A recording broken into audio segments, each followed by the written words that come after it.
Isang mapagpalang araw po sa ating lahat, mga minamahal mga kaibigan.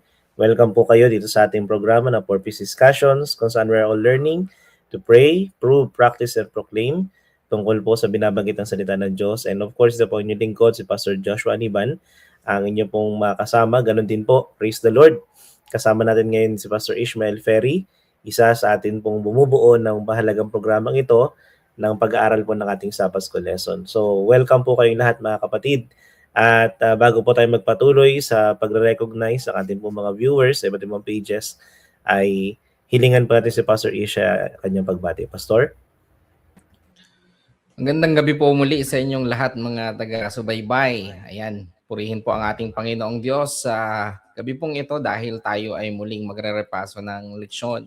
Tayo po nawa ay lumago sa pagkilala sa Kanya, sa biyaya ng Diyos, at ito ay magamit natin sa pang-araw-araw nating pamumuhay. Tayo po ay patuloy na sumubaybay at i-share natin ang link ng ating pong pag-aaral para mas marami po tayong maabot. Amen. Thank you, Pastor Ish. Salamat sa inyong pagbati. And of course, amin po na-recognize sa ating mga viewers dito po sa page ng Purpose Discussions. Ganon din po sa YouTube channel po, Poymen Joshua's Reflection. Ganon din po sa Facebook page po ng AWR Metro Batangas, ng AWR Southern Tagalog. Diyan din po sa Mindoro Island Mission Media Network. Ganon din po dito sa distrito po na inyong lingkod. So kung saan po kayo nanonood, kami po ay nagpapasalamat na kayo po ay amin nakasama. Tulad ng sinabi ni Pastor Ish, pakishare lang po ang link. At you can also like and follow para kayo po ay manonotify kapag meron po tayong mga bagong updates at bagong video na ilalabas po sa ating sa ating pong Purpose Discussion. So, and also if you want the copy po ng outline natin ginagamit dito po sa ating Purpose Discussions, puntahan nyo lang po yung caption dyan dito sa video na ito, and then i-click nyo po yung link at pupunta na po kayo sa website kung saan nyo po ito mata-download. So, ang ating pong lesson for this week ay for this semester po, nakapokus po tayo sa Uniting Heaven and Earth, Christ in Philippians and Colossians. At kagaya po natin na-emphasize ng unang lesson, nakafocus po tayo kay Kristo. At mula po sa mga liham ni Apostol Pablo sa Philippians at Colossians, titingnan po natin yung pananaw, hindi lamang ni Pablo, kundi yung pananaw mismo ni Kristo tungkol po sa buhay natin bilang mga mananampalataya. So, tingnan po natin ang ating pag-aaral ngayong gabi. At ang ating pong lesson 2 ay may pamagat na mga dahilan ng pasasalamat at pananalangin. So, bago tayo magsisimula, of course, atin po sisimulan ng pag-aaral na ito sa pamamagitan po ng panalangin. Tayo po ay mag-pray. Mapagmahal po na yung Panginoon, kasama po ang mga viewers, idinadalangin po namin na kami yung gagabayan sa pag-aaral po namin ng lesson 2 ng amin pong Sabbath School lesson ngayong trimester ito. Idinadalangin po namin, Ama, na mula sa mga pahina ng Biblia, sa mga talata namin mabubuksan, ay ipapakita niyo po sa amin ang inyong pananaw, ang inyong prinsipyo tungkol sa pananampalatayang ipinagkatiwala niyo po sa amin. Tulungan din kami dakilan, Diyos, na maging receptive at ang pakikisama ng banal na Espiritu ay maranasan upang ang amin pong pag-aaral na ito ay hindi magiging magmumula sa tao, kundi magmumula sa inyo, Panginoon, at kayo lamang ang magiging pinakang sentro ng pag-aaral ito ng Diyos. Salamat, Panginoon, na kayo pong makakasama namin ni Pastor Ish sa pag-share ng mga lesson na ito sa pangalan ni Jesus. Amen. So, mga dahilan ng pasasalamat at pananalangin. Again, kung kayo po'y bagong tune in, kayo po'y welcome. Don't forget to click like, share, and follow, and subscribe. At if you want the copy ng ating pong lesson outline, nandyan po yung link sa caption. I-click nyo lang po, mga kapatid. So ngayon po ay puntahan natin ang ating key text. Ang key text po natin sa Philippians chapter 1, verse 6. Ito po yung talatang sa uluhin ng ating lesson for this week. Sabi dito, ako'y panatag sa bagay na ito na ang nagpasimula sa inyo ng mabuting gawa ay siyang magtatapos nito hanggang sa araw ni Jesucristo. So dito po sa bagay na ito, so sa verse na ito, makikita po natin yung meron kay Pablo habang isinusulat po niya yung kanyang liham na ito. Nandun yung confidence, nandun yung assurance na yung mga nangyayari specifically sa Philippians, to tell you the background, ang Philippians naman po ng sinusulat ni Pablo ito Hindi naman talaga maayos ang kalagayan ng Philippians. Merong sigalot sa loob ng church. Na-experience po sila ng persecution. Dumarating din sa point na mismo sa loob ng church, meron silang hindi pagkakaunawaan. So, but then, sabi ni Pablo, sumusulat ako sa inyo ngayon kasi meron akong kapanatagan. At ang kapanatagan ko is, si Kristo, nagsimula sa inyo ng mabuting gawa, itutuloy-tuloy niya ito at siya rin na magtatapos ito sa kanyang panahon. So, ito po isang itong verse ito actually isa sa mga paborito nating mga talata na nagpapakita po sa atin ng isang kaisipan na lahat na magagandang bagay na sinimulan sa buhay natin, yun po yung nangyari yun dahil sa Panginoon. At yung result nun at yung pinakang lundo nun, Diyos pa rin na magtatakda. So, tatandaan natin mga kapatid, in a personal aspect, sa family po natin, sa church, every good thing sa sinimulan ng Panginoon, lulubusin niya ng Panginoon hanggang sa huling panahon. Ano po? So, bilang panimulang kaisipan ay sa harap po ng iba't ibang kagyat na pangangailangan sa loob po ng Kristiyanong Iglesia ngayon, mula sa kadalisayan po at integridad hanggang sa pangangaral at pagsamba, itinuturo po ni D.A. Carson, ito po yung bahagi ng ating Sabbath School lesson, ang isang mas malalim at mas fundamental na kakulangan. Ano daw po yun? Ang kulang daw po is isang malalim na kaalaman tungkol sa Diyos. Ang kaalamang ito, sabi po niya, si D.A. Carson, ay nililinang at ipinapakita sa pamamagitan ng panalangin, spiritual na nagpapatuloy at nakabatay po sa Biblia. So, yung knowledge tungkol sa Panginoon, ang expectation po sa atin bilang mananampalataya ay hindi po yung status quo. Dapat lalong lumalago, lumalalim. At para mangyari daw po yun ay pananalangin, spiritual na yung continuation sa spiritual na practices, at tayo po ay laging nakabatay sa Biblia. Kumbaga sa tema po natin ngayon ay grounded in the Bible. Ano po, yun po yung paraan para tayong lahat ay lumalim yung kaalaman sa Panginoon. So patuloy din po binigyan diin ni Apostol Pablo sa kanyang mga liham yung mga disiplina tulad po ng pananalangin, pasasalamat, which is ito po yung tema natin for this week, na isinasama ang pasasalamat sa kanyang mga panalangin at mga sulat. Hinihimok po niya tayong mga mananampalataya, na patuloy na magpahayag ng pasasalamat sa Diyos, na itinuturing ito bilang isang likas na resulta ng gawain ng Diyos sa kanilang mga puso. So, ang sama-sama po na pananalangin at pasasalamat, ito po ay bumubuo ng isang direksyon o landas upang mas lalo po na makilala ang Diyos at ipakita ang kanyang nagpapabagong biyaya sa atin pong buhay. So, yung pananalangin po at saka pasasalamat ay kung titinan niyo po na maigi yung pagkaka-emphasize po na Apostle Pablo, hindi lang siya basta practice, kundi it is a tool kung paano tayo mananatili sa atin pong ongoing relationship sa Panginoon. Kasi once na naputol yung ating panalangin at na tayo po hindi naging grateful sa Panginoon, nagkakaroon din po ng problema yung ating relationship sa ating pong Panginoon. So ito po yung purpose ng ating lesson for this week. Number 1 po is pakikipagkaisa, or itong pakikipagkaisa ito ay sa context po ng koinonia, pakikipagkaisa sa misyon at panalangin. Number 2, pamamagitan para sa kapakanan at kaligtasan ng iba. Number 3, pananaw na makalangit sa gitna ng mga pagsubok. Ano pa na mayroon palang ganung kaisipan. At number 4 ay pamumunga ng ebanghelyo sa mga mananampalataya. So yung point number 1 po at point number 3, i-share po ni Pastor Ish. And then siya rin po mag-share ng conclusion. And point number 2 at number 4 ay ang inyong lingkod. So ngayon po, ibigay pa tayo ng pagkakataon kay Pastor Ish para po sa point number 1. Pastor? Ayan, so dumako po tayo sa point number 1 ng ating pong lesson. Una po ay pakikipagkaisa o koinonia sa misyon at panalangin. Tanda ng tunay na pagkakaisa.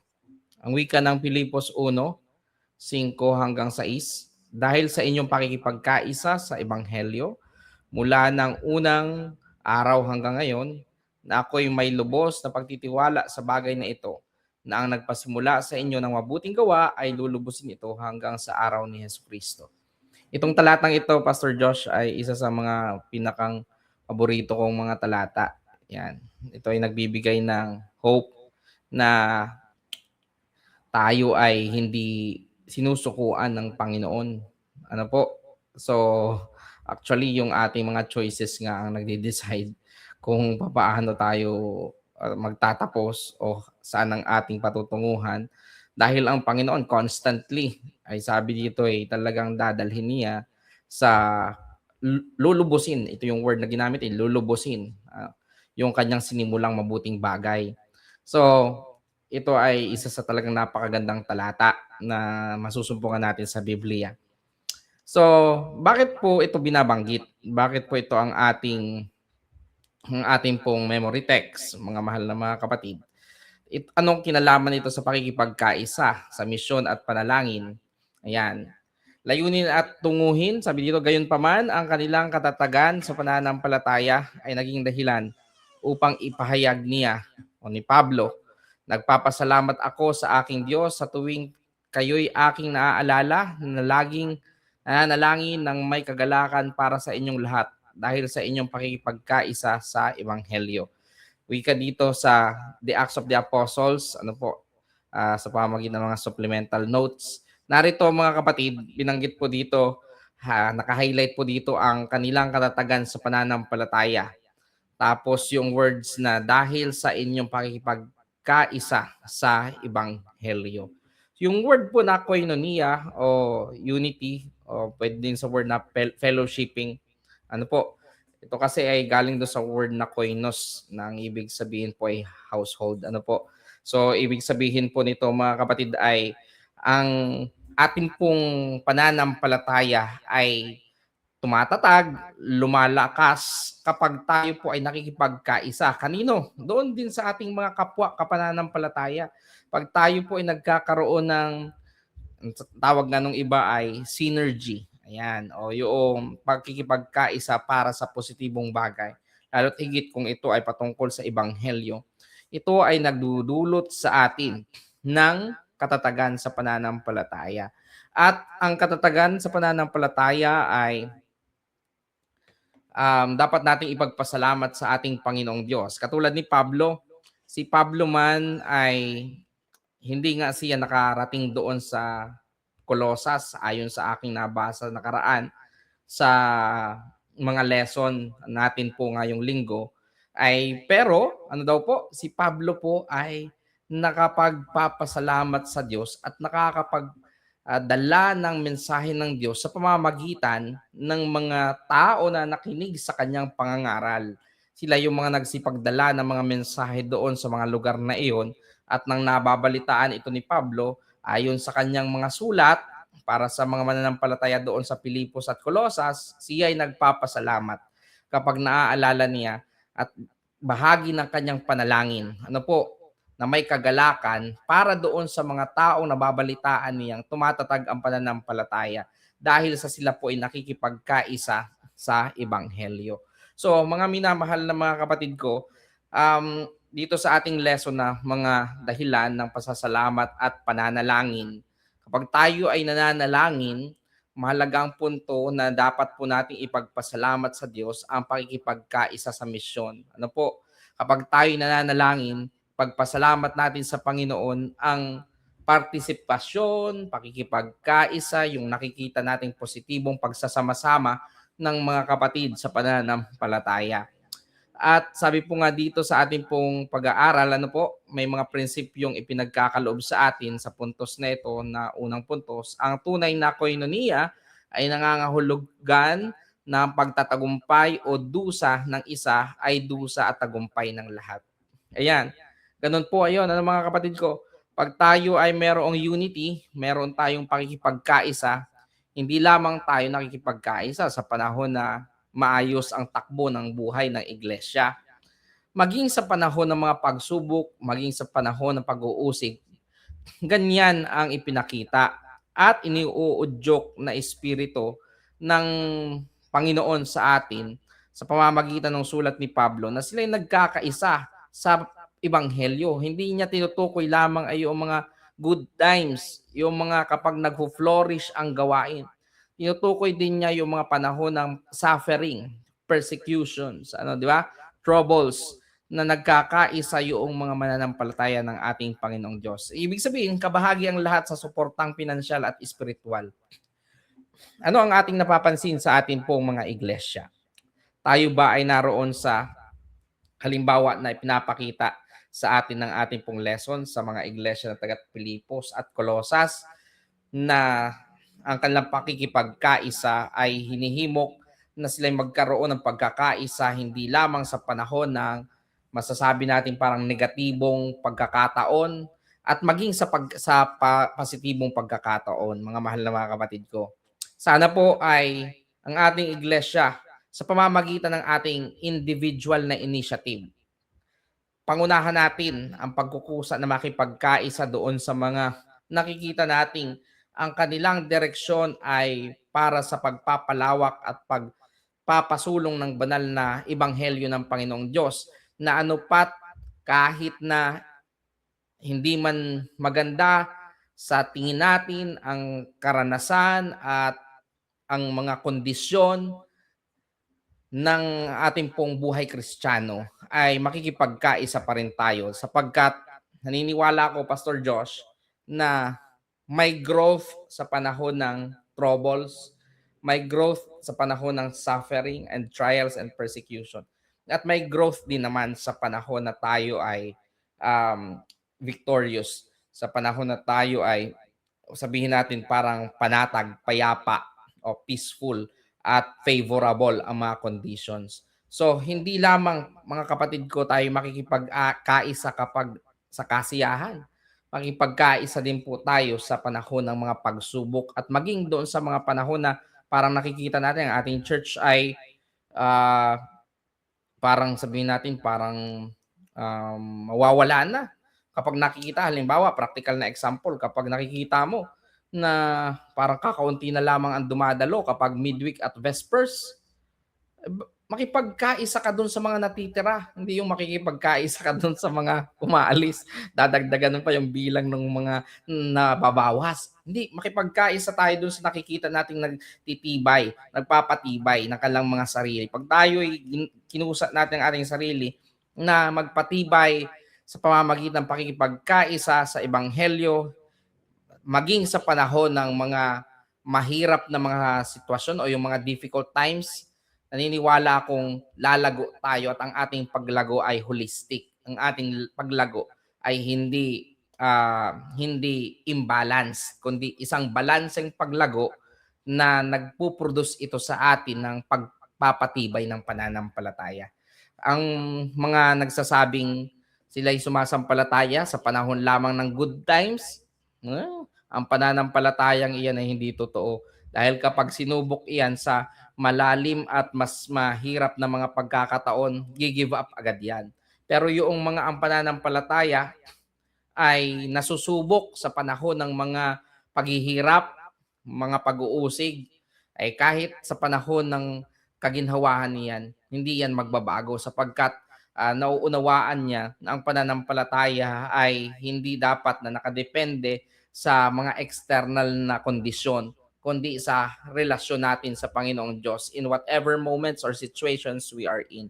So sabi po dito, ang paglago ng karakter at ng iglesia ay hindi lamang gawa ng tao, ang Diyos ang garantiyang magtatapos sa mabuting gawa na kanyang sinimulan. So kung mapapansin po natin, tayo ay aasa lamang sa ating kayang gawin. Napakaliit ng ating magagawa at hindi pa nga natin matatapos ang gawain kung tayo lamang. Ngunit sa tulong ng Panginoong Diyos, tayo po ay marami at malaki ang magagawa at matatapos natin ang mga mabuting gawa na kung saan ay pinasimula ng Diyos na siya mismo ang nagkusang iakda sa ating pong mga buhay. Ano po mga kapatid, meron ako naalala na isang parang quotation ni Ellen White, hindi ko ma-recall kung saan yung eksakto pero may nabanggit siya na ang kayang gawin ng anim na po, ang kayang gawin ng anim na po na lingkod ng Diyos, ang kayang gawin ng anim na po na mga lingkod na hindi kumikilos ayon sa kapangyarihan ng Diyos ay higitan pa ng isang lingkod ng Diyos na nakikipag-konekta sa kanya at nakadepende sa kanyang kapangyarihan.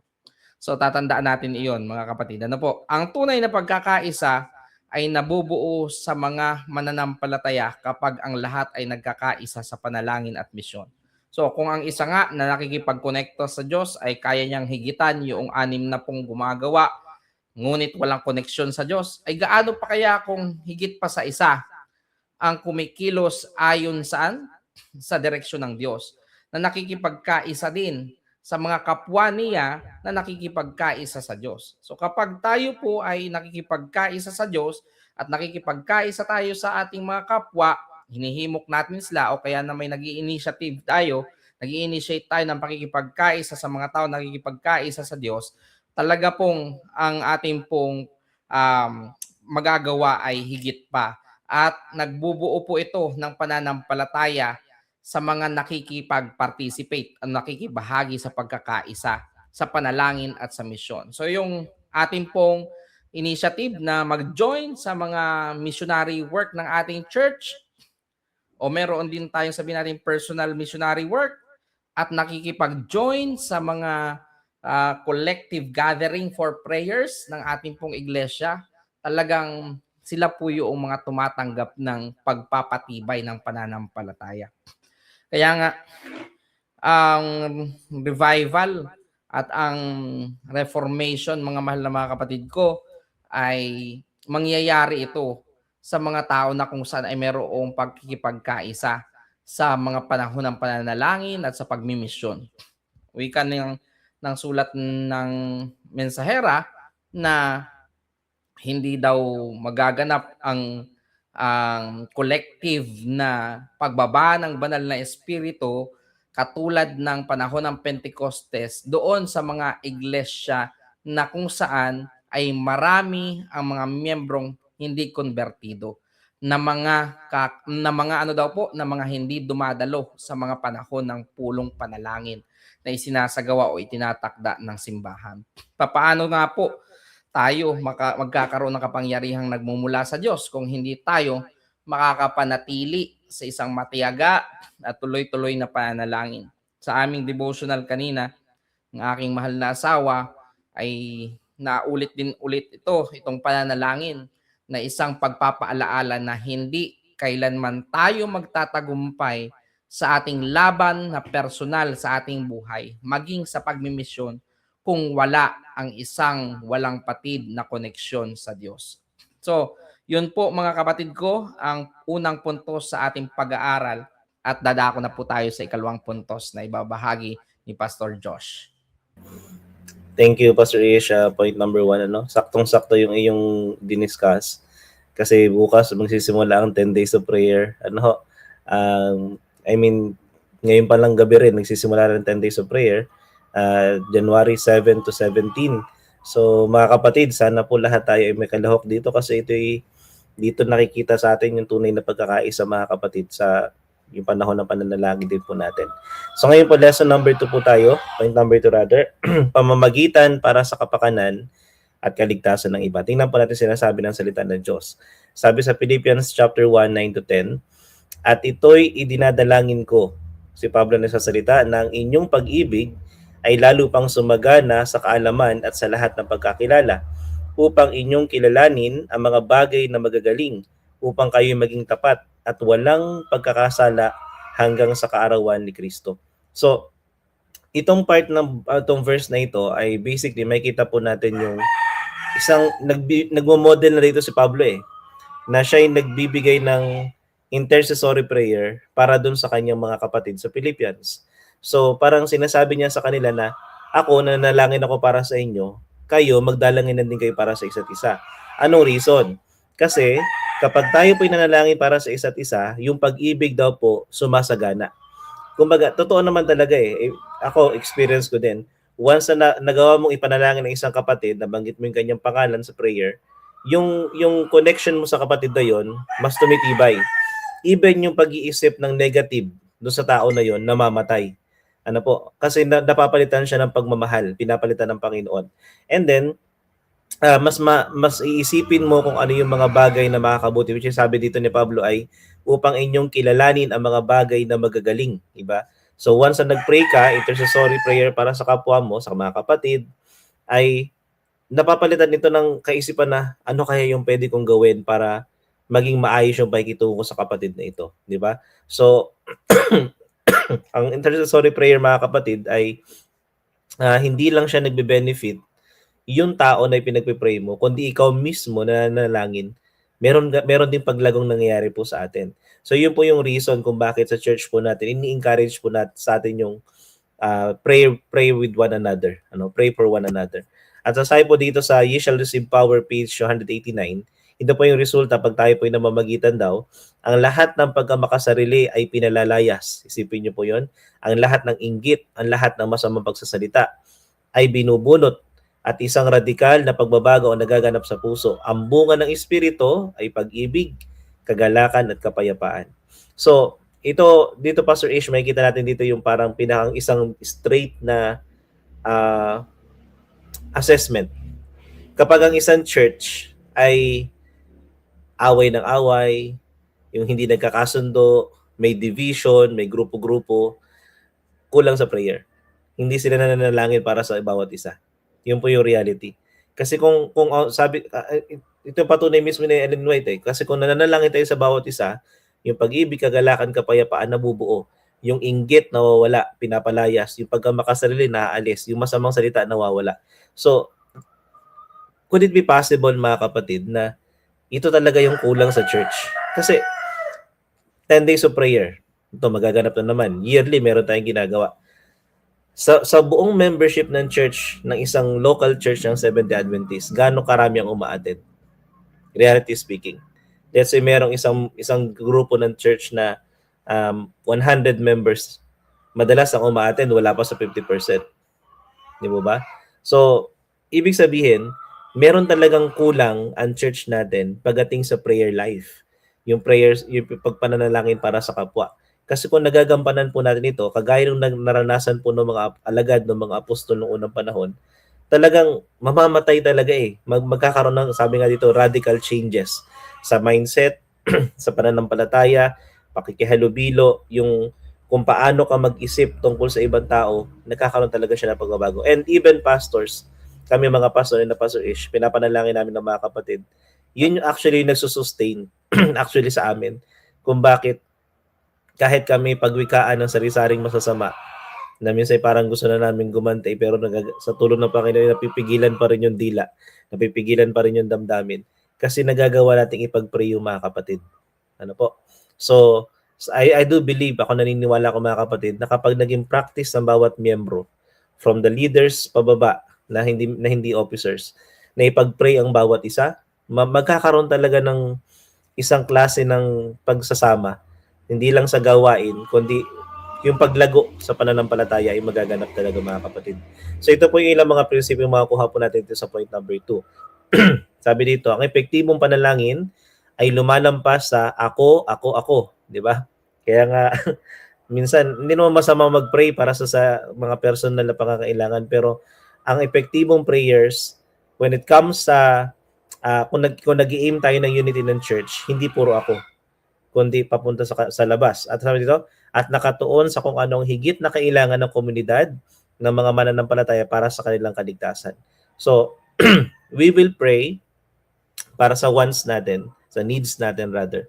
Pero kailangan ipag-pray din natin yung needs ng iba. Dapat meron tayong, kaya nga praise the Lord kasi ang church po natin na meron na tayong prayer leader sa mga local churches po natin. Bahagi na siya ng church manual. Dati wala yun pero ngayon meron na. Which is yun po talaga dapat kasi yun yung mag-i-intensify yung office na yun na mag-intensify at bubuhay sa buhay panalangin ng mga kapatid, hindi lang para sa sarili kundi sa buong miyembro ng iglesia. Ano po? So, kung gusto po nating magkaroon ng effective prayer, yung intercessory prayer po, i-practice natin lagi mga kapatid. Sunod po, ang Kristiyanong pag-ibig ay hindi lamang emosyon. Dapat itong ginagabayan ng espiritual na kaalaman at kakayahang kumilala o discernment upang malaman ang tama sa mali. Kaya nga, once na tayo po ay nag-pray on behalf of our brothers and sisters, nagkakaroon talaga na ibinibigay talaga ng Panginoon yung kaisipan na kung ano yung dapat mong gawin para yung prayer mo, masamahan mo ng kilos para sa ikabubuti ng iyong mga kapatid. And it will happen mga kapatid. Kung lahat tayo sa itong 10 days of prayer na ito, samantalahin po natin mga kapatid, samantalahin po natin na tayo maging bahagi to pray with one another, pwede mo rin at lalong ipag-pray mo rin yung mga tao na medyo ilang ka o ikaw ay medyo nasaktan ng taong yun, ikaw ay ginawa ng hindi maganda, ipag-pray mo siya, intercessory prayer. At naniniwala ako na bibigyan ka ng spiritual discernment ng Holy Spirit kung ano dapat gawin. Pangatlo, ang pagiging sincere o tapat na ay nangangahulugang ang ating mga gawa ay walang itinatagong dumi o masamang motibo kapag sinuri na sa ilalim ng liwanag ng katotohanan ng Diyos. So, sincerity is not always dun sa nararamdaman lang natin. Ano po? Ito po ay tumutulak sa iyo na gawin yung isang bagay na wala kang guilt, gawin yung isang bagay under sa pamantayan na inilatag mismo ng Panginoon kung paano ka makikitungo sa iyong kapwa. So, kapag specifically itong intercessory prayer, kapag tayo talaga ay hindi tayo nagsisikap na umakma yung buhay natin sa mga salita ng Panginoon, yung mga pamantayan ng Diyos, in a very specific way, wala yung buhay natin sa liwanag ng Panginoon, hindi po natin magagawa ang intercessory prayer. Kasi yung tao pong nagsisikap na ipanalangin ng kanyang kapatid, nagsisikap ding lumapit at manatili sa liwanag po ng ating Panginoon. Ano po? So yun po yung, kumbaga yung kasabay na magaganap sa buhay po natin once we do ang tinatawag na pamamagitan para sa kapakanan at kaligtasan ng iba. So once we do intercessory prayer mga kapatid, yung pamamagitan na ito, wala naman siguro sa atin magpipray na itong si kapatid ay medyo nasaktan ako dito, sana malugi ang negosyo. Itong si kapatid ginawan ako sinabihan ako na ng masakit, sana ganito ang mangyari sa kanya. Walang ganung prayer. Ang intercessory prayer is kahit na itong kapatid na ito ay masakit yung ginawa sa iyo sa isang aspect na yon, ang ipag-pray mo, Panginoon, tulungan niyo po ko na maunawaan yung kalagayan ng kapatid niyo. Tulungan niyo po ko na mas mahalin siya. Tulungan niyo po ko na mas lalo ko siyang maintindihan. Yung mga ganong aspect. Yun po yung intercessory prayer. Always, ang intercessory prayer is meant para po sa ikabubuti at sa kapakanan po ng kapwa po natin. So that is point number 2, unless meron pong gustong idagdag si Pastor Ish para po sa ating point number 2. Ang point number 2 is pamamagitan para sa kapakanan at kaligtasan ng iba. Pastor? Amen. Napakaganda ng point number 2. Doon lang Pastor Josh ay ang point number 2, yung pananalangin intercessory prayer. Yan talaga ay parang idinisenyo ng Panginoong Diyos para patayin yung ating pagiging makasarili. Yung ating mga paghiling na para sa ating sarili lamang. Ayan. So, dako na po tayo sa point number 3. Pananaw na makalangit sa gitna ng mga pagsubok. Ayan. So, ito naman, pag-uusapan natin naman yung mga hard conditions, mga hard times, yung mga troubled and difficult times. So, ang wika po dito sa Pilipos 1:12 at 18, patungkol sa ang tunay na ebanghelyo. Ngayon, ibig ko na inyong malaman mga kapatid na ang mga bagay na nangyari sa akin ay nangyari sa ikasusulong ng ebanghelyo. Ano nga? Sa lahat ng paraan, maging sa pagdadahilan o sa katotohanan, ay naipapangaral si Kristo at sa rito'y nagagalak ako, oo, at ako'y magagalak. Grabe yung level ng perception ni Paul, mga kapatid, kung ating mapapansin.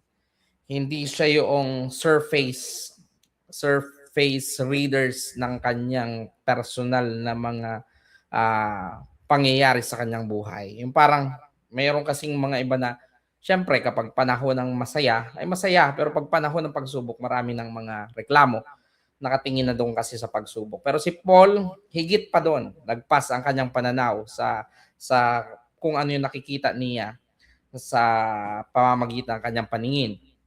Ngayon mga kapatid, sabi niya, yung mga bagay na nangyari sa kanya ay nangyari pa para sa ikasusulong ng ebanghelyo. Ano ba yung mga bagay na nangyari sa kanya? Ay siya naman ay parang binato lamang naman, halos mamatay.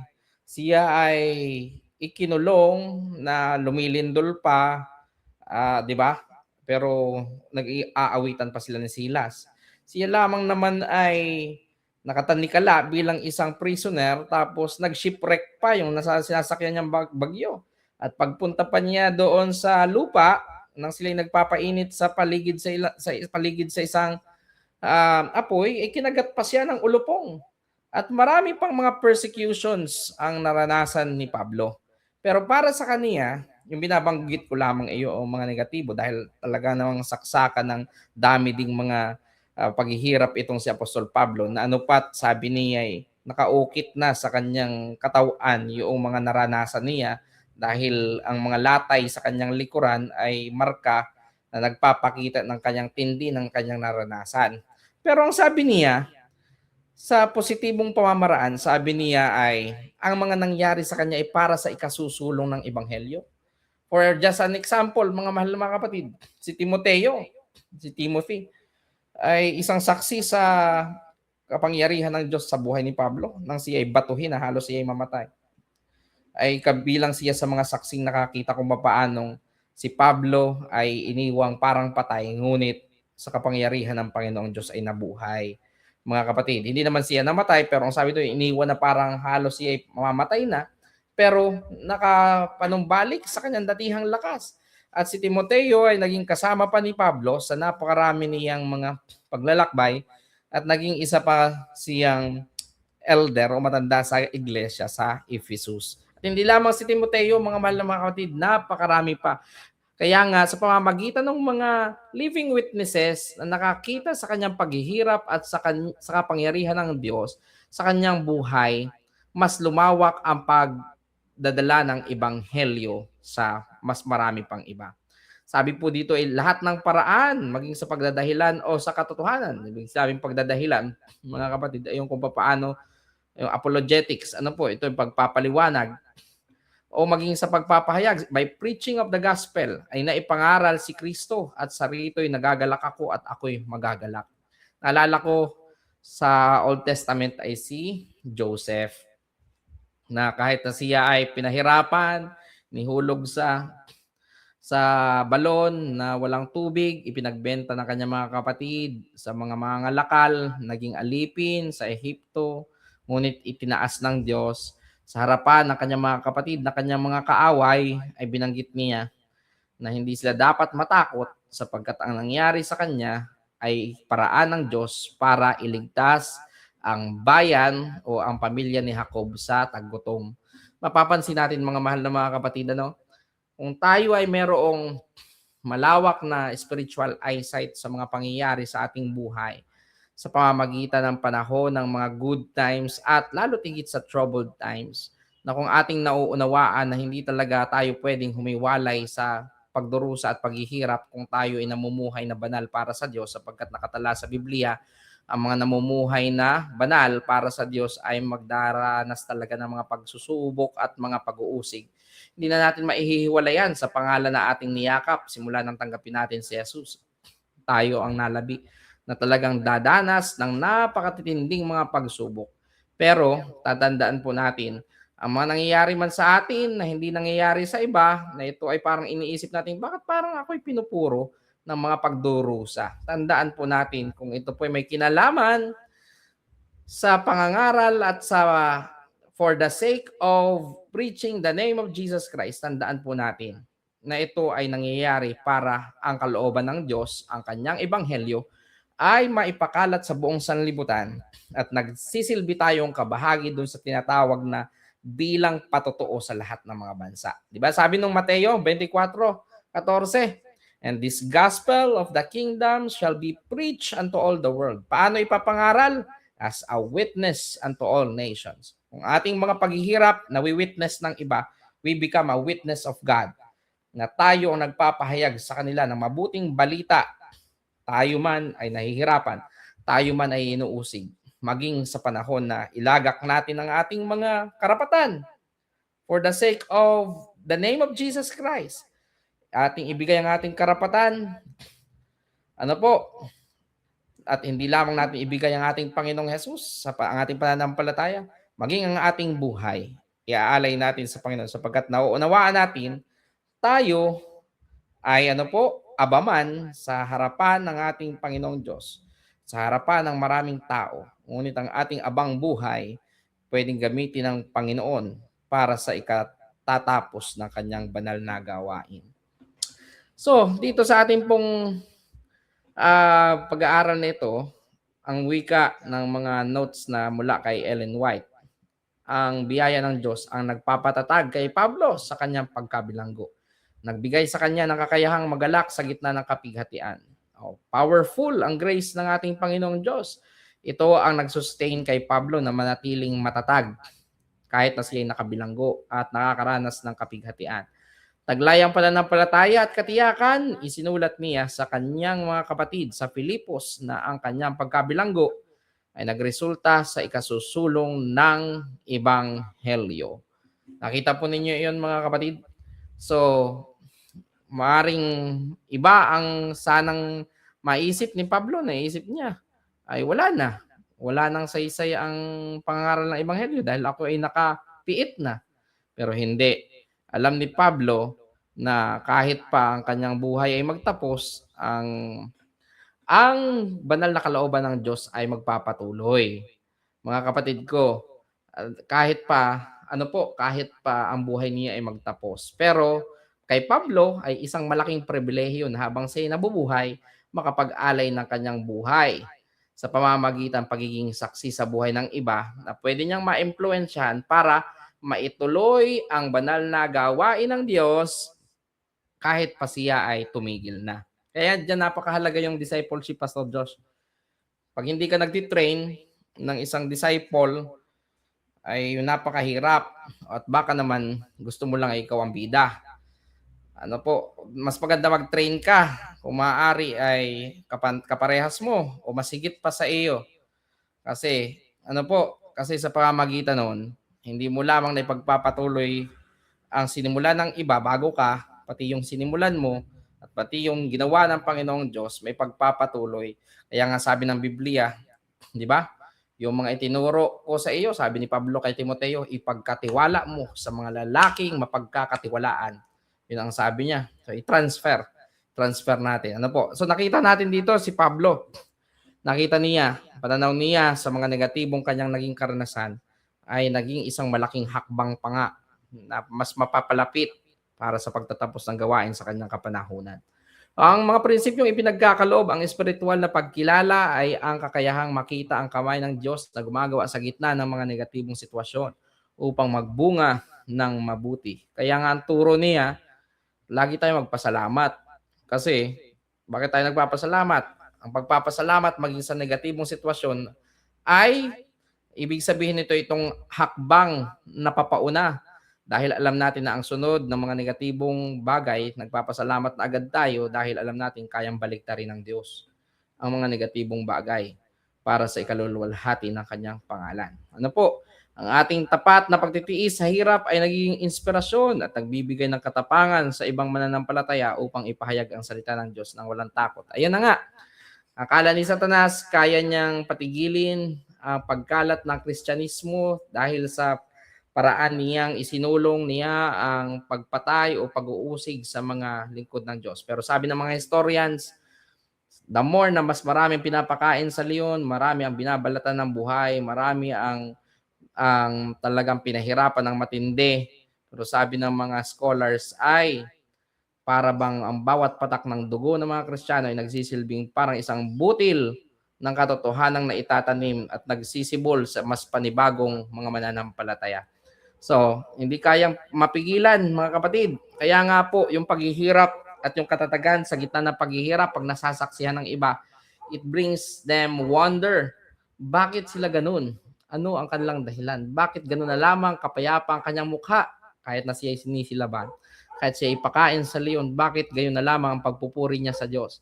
Ang mga tao ay nadadala sa pagkataka at pagkamangha na para bang gusto nilang maranasan ang ganong klaseng kapayapaan na kahit na sa tindi ng pagsubok ay kayang humarap ng may kapayapaan at pananalig sa Diyos. Kaya ganyan, dumami po ang mga Kristiyano at umabot sa ating kapanahunan. Pero sabi nga Pastor Josh, ang ating mga pagtitiis sa panahon ng paghihirap, darating din sa wakas. Dahil kapag dumating na yung 7 huling salot, wala na rin namang mamamatay. Dahil bakit wala nang mamamatay? Dahil sarado na ang pintuan ng awa, wala na rin. Dahil ang lahat ay selyado na, Ang iba ay naselyuhan ng tatak ng hayop, ang iba ay naselyuhan ng tatak ng Diyos, wala nang sino pa mang magbabago. Kaya nga't ang kamatayan ay hindi na kailangan. Pero habang wala pa tayo sa pagsasara ng pintuan ng awa, may mga ipinapahintulot pa rin ng Diyos na mga misyonerong mamatay sa gitna ng mga matitinding pagsubok. Bakit? Dahil ang ating pong katatagan at pagtitiis at mga kwento ng pagiging martir ay nakaka-inspire sa iba na isulong din ang kanilang mga sarili para sa banal na gawain ng Diyos. Ang mga pagsubok ay nagsisilbing salamin upang makita ang ating tunay na espiritual na kalagayan at hikayatin tayong magpakumbaba sa harap ng Diyos para sa paglilinis. Ayan. Katulad daw ng isang ginto na dinadalisay sa apoy, na kapag ito ay tinutunaw sa tunawan, ay lumalabas ang mga impurities nito. Ano po? At inihihiwalay ng magiginto. Kapag ito'y lumabas ay tinatanggal upang ang matitira ay ang dalisay na ginto. Ganon din po sa panahon ng pagsubok. Kung nais natin ang tao ay lubos na makilala, ay sa panahon ng pagsubok natin puntahan at alamin kung papaano sila tumutugon, nagre-react. Diyan natin malalaman kung ano ang tunay na pag-uugali at spiritual na level o ng kalagayan ng tao. Ano po? Kaya nga huwag nating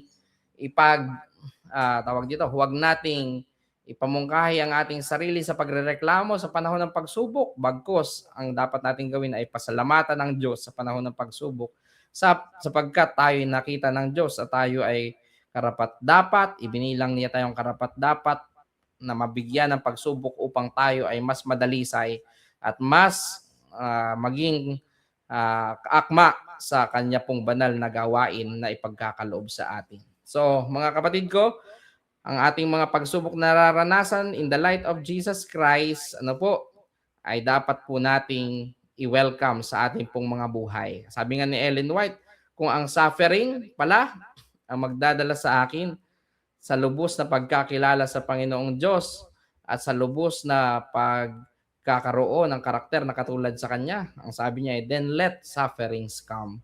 Hayaan na lang natin ang suffering ay dumating. So, purihin ang ating Panginoong Diyos sa napakaganda ng tinuturo na puntos ng ating lesson, ang pananaw na makalangit. Ito yung heavenly insight na dapat nataglayin natin kapag tayo ay nasa gitna ng pagsubok. So, yun lamang po at maraming salamat. Thank you, Pastor Ish, sa point number 3. Magandang iyong mga naidiin sa ating point na ito kasi nilalagyan tayo ng isang kaisipan sa buhay natin na hindi dapat natin talaga tinataboy ang pagsubok or sabihin natin, Panginoon, wag niyo na po akong padalhan, sa iba na lang po dumating. Kasi nga, every trials, yun ay isa sa mga instrumento na ginagamit ng Panginoon, especially sa atin, para tayo po'y lumago sa ating pananampalataya. So, thank you, Pastor Isha, yung pag-share na ito. And then, point number 4 po natin, pamumunga ng Ebanghelyo sa mga mananampalataya. So, yung Ebanghelyo, mga kapatid, na-discuss po ito ng lesson 1. At basic lang Ebanghelyo po natin, walang iba kundi si Jesus Christ. At yung kanyang mga itinuro sa mga alagad na ipinapasa po ng mga alagad hanggang sa ngayon na meron po tayo na matatagpo ang salita ng Diyos. So, itong Ebanghelyo na ito, na mainly si Jesus Christ, ay inaasahan ng Panginoon na hindi lang po ito basta maging salin ng salita, sharing of words, kundi ito po ay merong makikita na bunga sa buhay po natin. So, tingnan po natin ang binabanggit ng salita ng Diyos. Romans chapter 1 verse 16, ito po yung direksyon ng Ebanghelyo once ito po ay dumating sa buhay po natin. Sapagkat hindi ko ikinakahiya ang Ebanghelyo, sapagkat ito ang kapangyarihan ng Diyos ay kaniligtas ang bawat pananampalataya. So, ang Ebanghelyo, mga kapatid, the reason kung bakit nag-expect ang Diyos ang bunga kapag natanggap po natin ito, kasi nga, ito'y kapangyarihan mismo ng Panginoon para makapagligtas, para mailigtas yung iba. And then sabi naman sa Santiago chapter 1 verse 17, ang bawat mabuting kaloob at ang bawat sakdal na kaloob ay mula sa itaas, pababa mula sa aman ng mga ilaw. So, yung lahat ng mabubuting ibinigay ng Panginoon, yun ay na-sum up mismo sa buhay ni Jesus Christ. Kung na-experience natin yun, yung Kristo sa buhay po natin, hindi yun para kimkimin, kundi i-share ito sa iba. Para sila din po yung maka-experience nung kabutihan ng Panginoon na bumababa mula sa langit. Ano po? So, kumbaga tayo na naka-receive ng ebanghelyo na ito, nagbubunga to in a way na naipapasa natin sa iba, and then nababago tayo at the same time, at mas lalong nagiging malakas yung impact kasi nga tayo mismo nabago ng ebanghelyo na ipinapasa po natin. Sabi naman sa Colossians chapter 1 verses 5 to 6, dahil sa pag-asa na nakalaan para sa inyo sa langit na dumating sa inyo, gaya rin naman sa buong sanlibutan na nagbubunga at lumalaganap.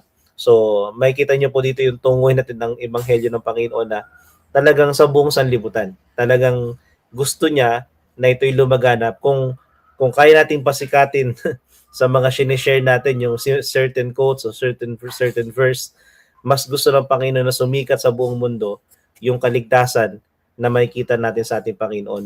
Yun yung payak na ebanghelyo na gusto ng Panginoon na makita ng lahat ng mga tao.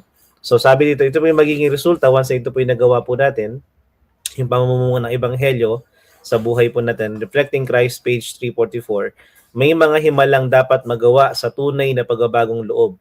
Ang pinakadakilang tao sa lupa ay hindi lampas sa kapangyarihan ng Diyos na gumawa ng kababalaghan.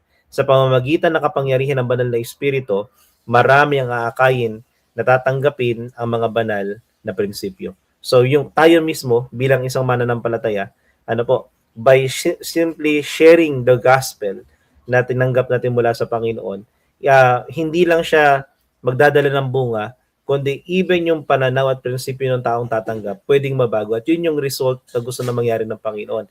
This is more, nakita ko yung post ni note ni Pastor Ryan Corpus na ang evangelism is not all about baptism, kundi yung patuloy na pagpapakita ng kabutihan. That's the main point of the gospel, mga kapatid, na the more na ito yung nakikita ng mga tao, the more na sila ay mas lalo nakikita yung pananaw ng Panginoon sa kanilang buhay. This is more than just baptism. Ito po ay inaasahan ng Panginoon na yung bunga ng ebanghelyo ay magbubunga ng pagbabago sa buhay ng nagbabahagi at sa buhay po ng tumatanggap. Kaya napakahalaga ito, mga kapatid, lalo na ngayon, tayo po nasa Mission Reach 26. Talagang tinatawagan tayong lahat, mga kapatid, na yung gospel na dinadala po, na tinanggap po natin sa ating pananampalataya ay hindi lang ito manatiling nasa atin, kundi as a member of the church na naka-experience sa kaligtasan mula sa Panginoon, i-share natin sa iba so that they can also experience yung bunga ng ebanghelyo sa buhay po nila. Ano po? So this is the result of yung gospel. So ito po ilang mga prinsipyo na makukuha and then mag-share po si Pastor Ish mamaya. Ang pananampalataya, pag-ibig at pag-asa ay hindi sariling sikap ng tao, kundi ang mabuting kaloob na nagmumula sa Ama sa langit. So yung binigay ng Diyos sa atin yung gospel na yun talaga yung pinakang magiging driving force o mag-motivate po sa atin na out of faith and love and hope, i-share po natin siya sa ibang mga tao. Kasi nga, nabubuo na eh. Kaya nga yung mga, sino ba yun? Yung mga taga-Macedonia nung ma-experience sila yung pagmamahal ng Panginoon, naging all out sila. Nag-ibigay lahat para sa Panginoon. Yun yung result ng gospel na kapag ito'y tumama sa buhay ng isang tao, yun yung gusto mangyari ng Panginoon. Another thing is, ang ebanghelyo po ay hindi lamang impormasyon, kundi salita ng buhay na epektibong gumagawa sa puso ng sino mang nananampalataya rito. So talagang hindi lang, sabi nga kanina po Apostle Pablo, it's a power of God para sa ikaliligtas ng iba. Kasi kaya niyang tusukin yung pinaka loob ng pagkatao ng isang tao to brought out changes sa buhay ng tao na yon. And then panghuli po prinsipyo po, ang tunay na bunga ay nakakamit hindi sa pamamagitan ng filosofiya o teorya, kundi sa payak na pagtuturo kay Kristo at sa kanyang pagkamatay sa cross. Sana po ay bilang isang mananampalataya, hindi pa natin kakasawaan na i-share yung ginawa ni Kristo sa buhay po natin. Hindi natin ikakahiya. Hindi tayo maboboring pag yun ang pinag-uusapan. Kasi yun yung pinakang lundo ng lahat ng buong sakripisyo ng Panginoon. Nandun yung picture, mga kapatid, kung gaano kalaki yung sinuko ng Panginoon alang-alang sa ikaliligtas ng sanlibutan, nating mga tao sa sanlibutan ito. So, yun po yung inaasahan ng Diyos na pamumunga ng ebanghelyo sa buhay ng mananampalataya. that we would become His channels to share the good news, the gospel ng Panginoon para maligtas din ang ibang tao. And bilang mananampalatayang mga Adventist, mga kapatid, ito yung wala tayong dahilan talaga na ano na hindi makisangkot sa gawain. Kasi kung na-experience mo talaga yung power of the gospel sa buhay mo, magi-involve ka. Kasi nakita mo yung result sa sarili mo. And then sa church natin, pag tayo po ay nagmi-meeting, hindi po tayo mawawalan ng agenda. Kasi there will hangga't hindi pa dumarating si Kristo, hangga't hindi nagsasara ang pinto ng awa, there will always be a soul to win. Ano po? At yun po yung mawiwin natin through the power of God sa ebanghelyo po na ipinagkatiwala po sa atin. So, Pastor Ish, meron ka bang additional dito sa point number 4?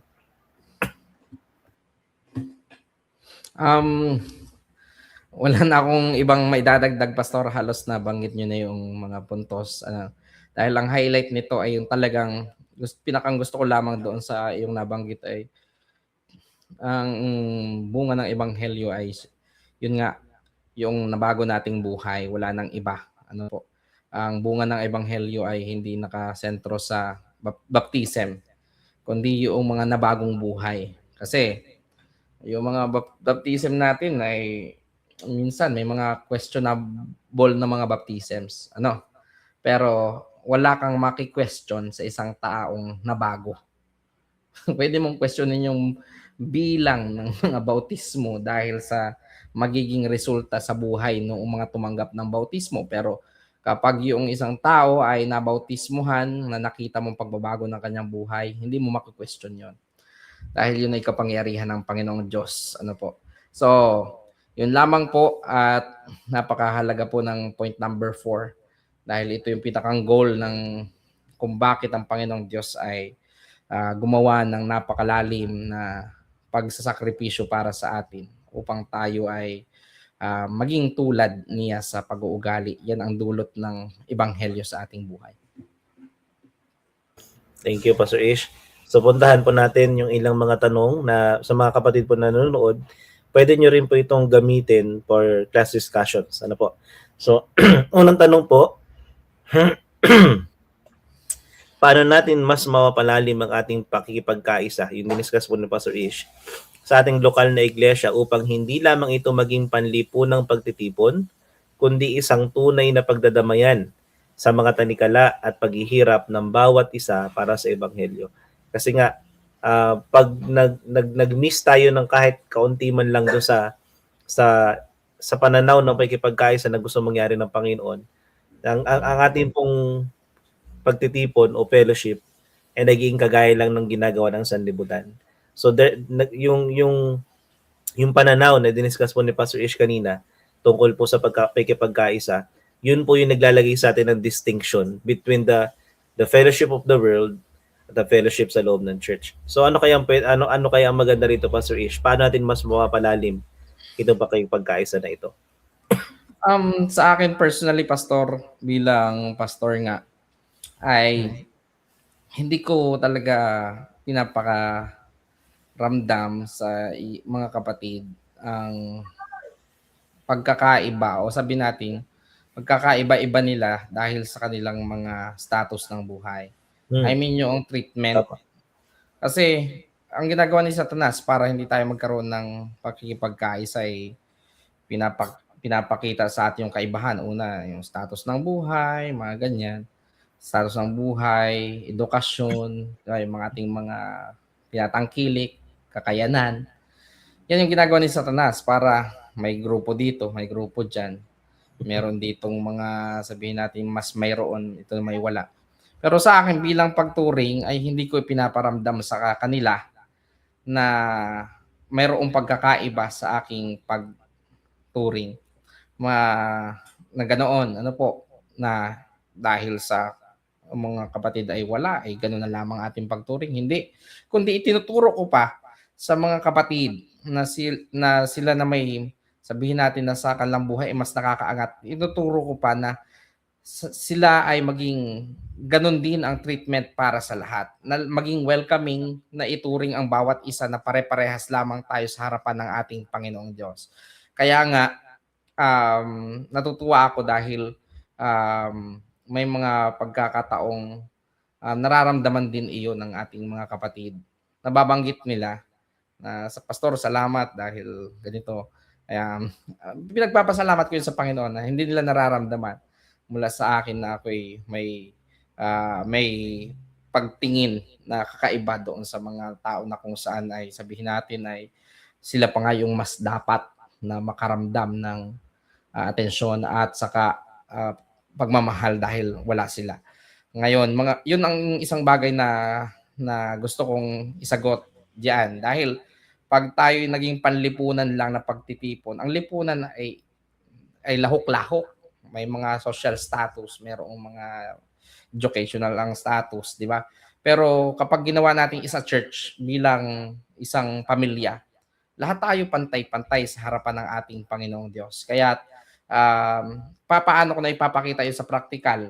Ay siyempre, kapag nagkakasakit ang lahat, pupuntahan mo sila regardless ng sino man sila. At anumang klase na mayroong tahanan sila, anumang klase na mayroon silang mga upbringing, pinapakisamahan mo. Tinuturo mo sa kanila yung mga bagay na dapat nilang malaman at para sa lahat ay nagiging patas ka. Yun ang aking maisasagot dito, Pastor. At kapag tayo ay nagtitreat,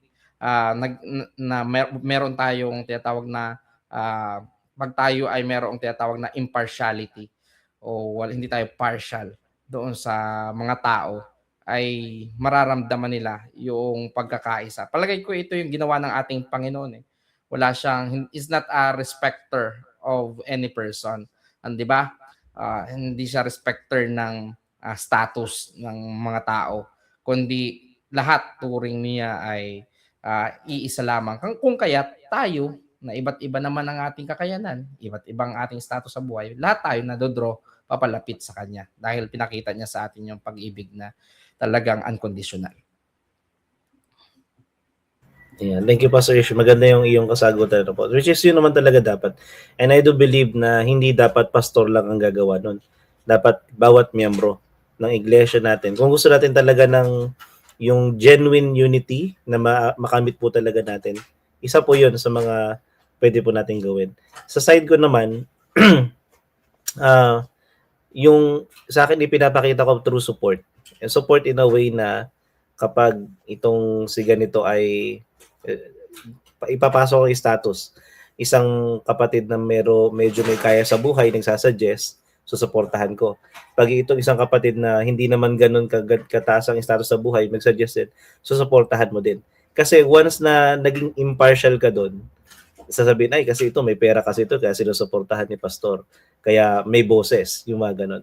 So kahit sa church natin mga kapatid, wag nating i-base yung atin pong support dahil lang maraming na ibibigay itong isang tao, isang kapatid na ito ay medyo hindi ganun nakakapagbigay kasi hindi mataas ang antas ng pamumuhay. Support is ibinibigay po yan kahit sinong tao. As long as mabuti yung ginagawa at para sa ikabubuti ng iglesia, i-support natin lahat ng tao mga kapatid. So ako bilang isang manggagawa at mananampalataya, hindi ako pumipili ng susuportahan. Basta nakikita natin na at alam ng kapatid na yun ay makakatulong sa iglesia, go. Suportahan. Kasi yun ay hindi naman para sa yun eh. Hindi naman ikaw mag-benefit kundi yung buong church. Ano po? So punta natin point number 2. Paano binabago ng Pag-asa sa Langit ang paraan ng pakikitungo mo sa mga tao ngayon? Lalo na sa mga sitwasyong tila wala ng pag-asa o sa mga taong mahirap mahalin. Napakaganda nito, Pastor Ish. Sa akin ay naalala ko yung text na yung higher than the highest mind can conceive. Na ang Diyos ay mayroong thousands of ways. Ang akin ay wag nakikita ko na sitwasyon ay tila wala ng pag-asa o mahirap mahalin ang isang tao. Doon ako nagtitiwala siguro ang Panginoon ay may paraan na kanya. So, lagi kong binibigyan ng daan ang paraan ng Panginoong Diyos kumpara doon sa naiisip ko kasi may limit yung isip ko pero ang sa Diyos, hindi ko mawawari yung kaya niyang gawin. Kaya nababago tayo sa pagtingin, pakikitungo sa mga tao. tunay dahil bilang tayo yung mga manggagawa at mananampalataya din, dahil tayo ay dapat na mag-example sa mga kapatid. Hindi tayo dapat na naapektuhan ng kahit pa tayo ay may mga pagkakataon talagang nasasaktan din tayo ng mga pinaglilingkuran natin. Hindi tayo naapektuhan ng mga nangyari. Alam mo yon. Dahil tayo pastor eh. Dahil tayo ay mga manggagawa ng Panginoong Diyos. Tapos, ang dadating sa isip mo ay, dapat ipag-pray mo siya. Alam mo yon. Yung, dapat ipag-pray mo siya. Tapos, pag may nangamusta sa iyong kapatid, kumusta si ganyan? Di ba? Dapat talagang sasabihin mo sa kanya kung ano yung hindi naabot lamang ng kanilang pagtingin, kundi yung nakikita mo ayon sa tinuturo ng salita ng Diyos sa iyo. So, sa paraan na yun, ganun ang aking naalala lagi kapag nakakaharap ng mga sitwasyon na tila walang pag-asa, bigyan nating daan ang paraan ng Diyos. Pag nakikita mo isang taong hirap mahalin, ilapit mo sa kanya sa pamamagitan ng binibigyan mo ng daan na ang paraan ng Diyos ang mag-take over, hindi yung sa iyong sariling paraan. Kaya napakahalaga noong ilapit mo sila sa panalangin. Ilapit mo, ibanggit mo na lang sa Panginoon kung ano ang kanilang mga pangalan, ang kanilang mga sitwasyon. Dahil hindi mo kayang tugunan, bagaman tayo hinihimok ng banal na kasulatan, pero tanggapin natin sa sarili natin na may mga pagkakataon hindi natin kayang tugunan sa ating sariling kakayanan lamang. At ang kinakailangan na talaga yung tinatawag na divine intervention. Yung divine na pamamaraan ng Diyos, which is accessible through prayer only at sa pananampalataya natin. Yun ang masasabi ko, Pastor.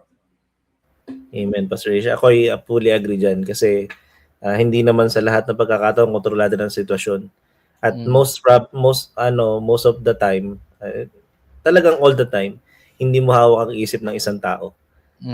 We can only control our own mind, even yung our own emotion, pero yung sa labas natin medyo wala na. So fully solve ako doon kasi nga yun talaga yung ginagawa ko rin. Panginoon, bahala na kayo kasi hindi ko to kaya, wala na akong magagawa para dito. So yun po mga kapatid, so I hope na ito po yung ma-observe natin, especially sa mga tao na medyo mahirap pakisamahan. Pray for that person. Intercessory prayer ang tawag po dyan. Sunod po na tanong, last question. Sa iyong kasalukuyang nararanasang pagkabilanggo, ito man ay problema sa trabaho, kalusugan ng pamilya, paano mo ito titingnan gamit ang makalangit na pananaw ni Pablo upang makita ang pagkakataon para sa maisulong ang ebanghelyo sa iyong paligid? Yan. Pastor Ish, mahalaga itong tanong kasi it gives perspective sa kung ano ating pinagdadaanan. Oo nga. Ayan, so may mga times talaga hindi tayo makawala. May talagang nakabilanggo tayo. And it needs only the strength of God para tayo ay bigyan niya ng paranasan tayo ng miracle na tayo ay makawala. Parang katulad nila Pedro, ni Paul, di ba? May mga pagkakataong nasa piitan sila, hindi sila makawala by their own means. Hindi naman nga sila natakas eh.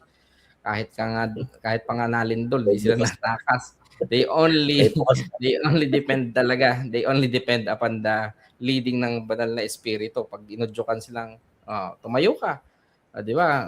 Dumaan ka sa harapan ng gwardiya. Talaga sumusunod lamang sila. Hindi sila actually natakas eh. So, pero ang masasabi ko dito, paano natin titingnan na gamit ang malalangit na pananaw, katulad ni Pablo, na maisulong ang gawain. Si Pablo, kahit siya nakaipit, nasa piitan, bukod sa panalangin, nagsusulat talaga siya, Pastor. Alam mo yun? Alam niya na kahit hindi siya naroon physically, alam niya na pag nabasa ng mga kapatid ang kanyang mga salita, ang kanyang mga pagpapalakas, ang ebanghelyo ng Panginoon ay patuloy pa ring dadaloy. Tama. Alam mo yun? May mga times talaga na hindi talaga tayo makakapunta sa lahat ng simbahan at mga kapatid. May nabasa ako nasulat ni Ellen White, hindi ko pa rin ma-recall kung saang source, pero it goes like this, sabi niya. Tayo daw mga human instrument ng Panginoon. May limit talaga tayo. We have to do our work faithfully. But we have to acknowledge that we have limitations and we have things that we cannot do. Sa mga bagay Yes, daw na iyon, nabasa ko rin yan. yun sabi niya. Sa mga bagay na iyon, ipanalangin mo sa Panginoon na siya ang gumawa. Yun ang mismong nabasa ko. Kaya inaamin ko, may mga pagkukulang ako. Maging sa mga kapatid, sa harapan ng mga kapatid, binabanggit ko na may mga times talagang hindi ko magawa dahil sa sabay-sabay, ganyan. Pero binabanggit ko sa kanila na hindi sila nawawala sa mga dalangin. Hindi sila nawawala sa mga panalangin at sa mga pagkukumusta. Kumusta na kayo? So kabilang iyon kasi inalam mo iyon kahit wala yung iyong presensya dahil sa iyong limitation. Nararamdaman pa rin nila yung support. Nararamdaman pa rin nila yung connection. Nararamdaman nila na may mga taong nananalangin para sa kanila. Kaya nga, may nagsabi sa akin na isang, hindi ko na maalala, napakahalaga daw na banggitin mo sa isang kapatid na kayo po ay aming pinapanalangin. Yung talagang pinapanalangin mo, hindi yung babanggit ka lang na dahil gusto mo lang palakasin ng kanilang kalooban. Pero yung talagang pinapanalangin. Mahalaga na banggitin sa kanila na sila pinapanalangin. Sapagkat sabihin nga natin ang ating physical ay kontrolado at nakabilanggo. Pero ang ating panalangin, ang ating pong pakikipag-usal sa panalangin sa Diyos na binabanggit natin sila sa panalangin, dahil hindi natin sila maabot, maaaring nandun sila sa ibang bansa.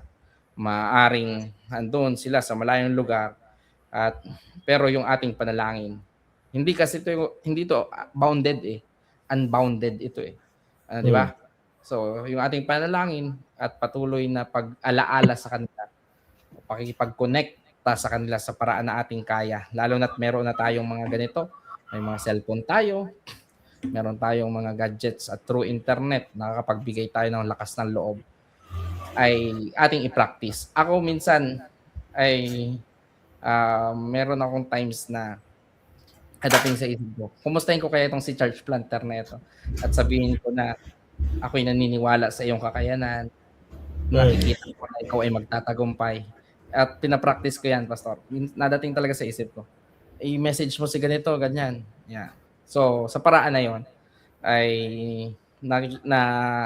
nagagawa natin yung isang bagay na hindi natin magagawa sa physical lang natin, kundi sa paraan na tayo maka-reach out sa tao na sa tulong ng banal na espiritu ay makapagbigay tayo ng lakas sa kanila kahit wala tayo doon. Yeah.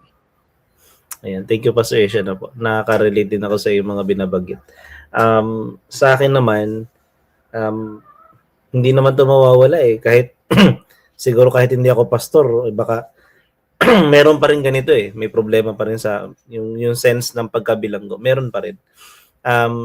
Nalimutan ko yung pastor na nagsabi na it's not about the situation or condition ng buhay, kundi kung sino yung sinasampalatayanan mo sa panahon na yon.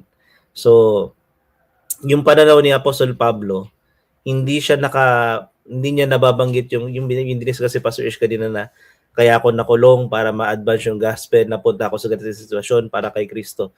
Hindi niya yung babanggitin kasi bukang bibig lang. Kundi binabanggit niya kasi kilala niya yung Panginoon niya Alam niya kung hanggang saan siya kayang samahan ng Panginoon. Amen. So, yung makalangit na pananaw na binibigay sa atin ng Panginoon, mga kapatid, ay yung it's all about Him. Ano po?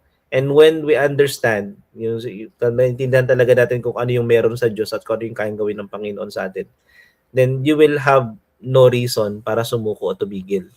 Which is why tayo po bilang bahagi ng mission ng mga mananampalataya, lahat tayo may dumadaan sa problema, mga kapatid. Lahat tayo merong shortage sa iba't ibang bagay. Lahat tayo merong needs na kailangan mapunan. Pero sana po, mga kapatid, ay kahit ganun yung dumarating sa atin, huwag nating iiwanan yung mission ng Panginoon. Amen. Kasi hindi naman tayo pinagkukulang ng Panginoon at hindi tayo pababayaan ng Diyos. Kung si Pablo, nakatapos siya at the end of his life, sabi niya kay Timoteo, natapos ko aking takbuhin, naingatan ko aking pananampalataya, may nakahanda na sa aking korona ng Panginoon. Yun ay nasabi niya yun kasi alam niya kung paano siya sinustay ng Panginoon, mga kapatid. Amen. So at the end of the day ng buhay po natin, it's not about the situation. It's not about the condition. It's about how much we know about God, na itong Diyos natin na ito ay hindi tayo pababayaan ng Panginoon. So, Amen. doon natin may susulong yung ebanghelyo pa rin kahit na tayo po ay may mga pagkakabilanggo sa buhay po natin. And maybe, just maybe, hinahayahan din ng Panginoon na maglinger yan kung ano man po yung pagkakabilanggo na meron po tayo. Siguro, meron pa kasi tayong kailangan matutunang lesson. Ano po? Pagsubok. Meron pa kailangan nating maybe changes sa buhay natin, sa in the way we live our life, may mga kailangan pang baguhin, kaya naglilinger pa yan. Pero once na nakuha natin yung lesson na yon, aalisin na rin yun ng Panginoon. At makikita natin kung paano tayo mas lalong i-bless ng Panginoon. So, Amen. yun po yung aking sagot sa tanong na ito. May gusto kayo dagdag, Pastor Ish? Naalala ko lang sa iyo yung kasi Mm. napakaganda yung point na binanggit mo. Nang na-realize ko lamang din kay Pablo, ang pinakamahalaga para sa kanya, hindi actually yung kanyang sariling layunin, kundi yung layunin ng Diyos. Exactly. Na parang sa akin lang, sa pagtanaw niya sa kanyang sarili, na kahit ako nandito, okay lang ako. Mangyari lamang yung kalooban ng Panginoon. Yung parang sa Tama. chess, para may nakitang strategy yung nag-iisip, i-sacrifice ka as a pawn. Pero ang pagtatagumpay ay mangyayari pa rin, 'di ba? So, mahalaga para kay Pablo na kahit siya'y maisakripisyo, kahit siya'y kung anong mapangyari sa kanya, ang mahalaga para sa kanya, maganap yung kalooban ng Diyos, ang pagkalat ng ebanghelyo. At mapapansin po natin talagang kaya nga ang ganda ng binanggit mo na si Paul, sabi niya, I have fought a good fight, I have finished the race. Paano niya nasabi na natapos na ang kanyang takbuhin? Dahil alam niya yung pagtatapos ng kanyang buhay, naganap yung pangyayari. Kasi alam ko na kahit na si Pablo ay nasa loob ng kulungan, naririnig niya ang mga good news na ang Yes. mga kapatid sa Pilipos, sa Colossians, Thessalonica, sa lahat ng kanyang mga sinulatan ay nagpapatuloy.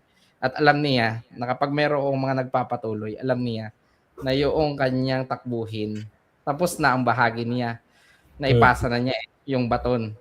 Di ba? Yeah. Kaya ang sabi niya sa dulo, therefore there is a crown that is, sabi doon, awaiting, sabi niya, na ilalagay sa aking ulo. Pero sabi niya, and also to those, sabi niya, at maging sa kanila naghihintay sa pagpabalik ng Panginoong Jesus. So kaya dito, sabi ng ating memory text ay, will be faithful to complete it until the day of Jesus Christ. Yan, Pastor. Thank you, Pastor Asian po. Talagang punong-puno yung ating lesson for this week. I hope mga kapatid, kayo po ay nakita rin at makikita pa lalo sa darating na mga panahon yung mga na-share po natin dito sa mga points po natin. So here are the 4 points: pakikipagkaisa sa misyon at panalangin, pamamagitan para sa kapakanan at kaligtasan ng iba, pananaw na makalangit sa gitna ng mga pagsubok at pamumunga ng ebanghelyo sa mga mananampalataya. So now for conclusion, Pastor Ish. Ayan, so akin na lamang pong babasahin ang ating pong conclusion, mga kapatid. Sa buhay na ito, maraming hindi nakakayang gumawa ng tiyak na plano para sa hinaharap at madalas itong nagdudulot ng pagkabalisa. Dapat nating tandaan na ang buhay ng mga anak ng Diyos dito sa mundo ay isang buhay bilang pilgrim o manlalakbay. Hindi natin kayang planuhin ang ating mga buhay ng mag-isa. Ipaubaya natin sa Diyos ang pagpaplano para sa atin. Gaya ni Abraham, sumunod tayo sa pananampalataya nang tayo'y tawagin, nang hindi nalalaman kung saan tayo pupunta. Si Kristo mismo ay walang ginawang plano para sa kanyang sarili. Bagkus ay tinanggap ang plano ng Diyos para sa kanya. Kaya naman, magtiwala tayo sa Diyos upang ating mga buhay ay maging kapahayagan ng kanyang kalooban. Huwag tayong magplano para sa isang brilliant future na maaaring humantong sa pagkabigo. Sa halip, magtiwala tayo tulad ng isang bata sa kanyang patnubay dahil hindi tayo kailanman dadalhin ng Diyos sa landas na alam niyang makakasama sa atin o ikapapahamak natin. Napakaganda ng konklusyon na ito, mga kapatid ko. Si Jesucristo man ay hindi gumawa ng kanyang plano, pero alam natin ang tanging isang bagay na ginagawa lagi ni Jesus. Araw-araw itinatalaga niya ang kanyang sarili sa Diyos. At ang udyok ng Espiritu ang siyang nagsasabi ng hakbang ng kanyang mga paa Ang plano ng Diyos ay ang kanyang sariling plano. So mga kapatid, maraming salamat sa inyo pong pagsubaybay at maraming salamat Pastor Josh dito sa ating pag-aaral na ito. Yung marami akong natutunan mula sa mga puntos na ating pinag-aralan. Naway pagpalain pa tayong lubos ng ating Panginoon at mas ibigin natin ang pagsaliksik sa kanyang mga salita. Amen. Thank you, Pastor Ish. And of course, amin pong pinapasalamat ang ating mga viewers. Thank you po sa inyong pagsama sa ating pag-aaral. And hopefully next week, magkita-kita po tayo sa Lesson 3 na ating pong pag-aaral. So kami po, ni Pastor Ish, ay bumabati sa inyo ng magandang gabi at dumadalangin na inyo pong tanggapin ang pagpapalan ng ating Panginoon. Bago po tayo magtapos, hiling natin si Pastor Ish sa isang panalangin. Tayo ay manalangin. Minamahal naming Diyos na makapangyarihan sa lahat. Sa gabi pong ito, kami ay iyong tinuruan kung papaanong kami bilang mga mananampalataya, iyong mga anak, lumalapit sa iyo, dumadalangin at nagpapasalamat. Tinuro mo sa amin, Panginoon, ang mga dahilan kung bakit kami dapat na magpasalamat at dapat na dumalangin palagi sa iyo. Ang turo mo sa amin, mahal na Panginoong Diyos, ay manalangin nang mayroong pagpapasalamat na aming nakikita ang kabutihan mo sa buhay ng iyong iglesia. Ang pagkakaisa at ganoon din, mahal na Panginoong Diyos, ang pananalangin para sa aming mga kapatid na nagdudulot sa amin na makalayo kami sa mga pagiging makasarili at ang aming mga buhay ay maialay namin para sa paglilingkod una sa iyo at sa aming kapwa. Salamat mahal na Panginoong Diyos sa pagpapaalaala sa amin ng mga bagay na ito. Salamat na binigay mo bilang halimbawa din si Apostol Pablo upang amin pong maunawaan, mahal na Panginoon, na ikaw na nagsimula ng mabuting bagay sa aming buhay ay patuloy na nangangako at tunay na dadalhin ang lahat ng ito sa pagtatapos na may pagtatagumpay hanggang sa pagparito ng aming tagapagligtas. Tulungan niyo po kami, Panginoon, na sa bawat pagsubok sa aming buhay, magkaroon kami ng isang pananaw na makalangit, na makita namin lagi, mahal na Diyos, ang pagkilos ng iyong kanang kamay na siyang mag-aalis sa amin sa pag-iisip ng pagkabilanggo sa anumang mga sitwasyon kami napapaloob. Na makita lagi namin, Panginoon, na mayroong daan ang kapangyarihan mo at ang iyong mirakulo para isagawa sa aming mga buhay kahit na ang mga pagsubok sa aming buhay ay talagang dumadagsa. Amin pong panalangin, mahal na Panginoong Diyos, na magtiwala kami sa iyo ng buong buo at nawa sa mga pagkakataon na kami po ay makapaglilingkod, tulungan niyo din po kaming maiparanas ang bunga ng Ebanghelyo sa aming mga buhay, sa aming pong mga pinaglilingkuran na inilalapit namin sa iyo. Maraming salamat po, mahal na Panginoong Diyos, sa pagpapala na pinagkaloob mo. Pagpalain niyo po ang simpleng programang ito, ang aming mga taga-subaybay at ang mga maaabot pa ng programa pong ito. Nawa po sa amin pong paghahanda, tulungan niyo po kaming bawat isa po sa amin ay maging tapat sa tulong ng iyong biyaya. Ito ang aming panalangin sa pangalan ni Jesus. Amen. Amen.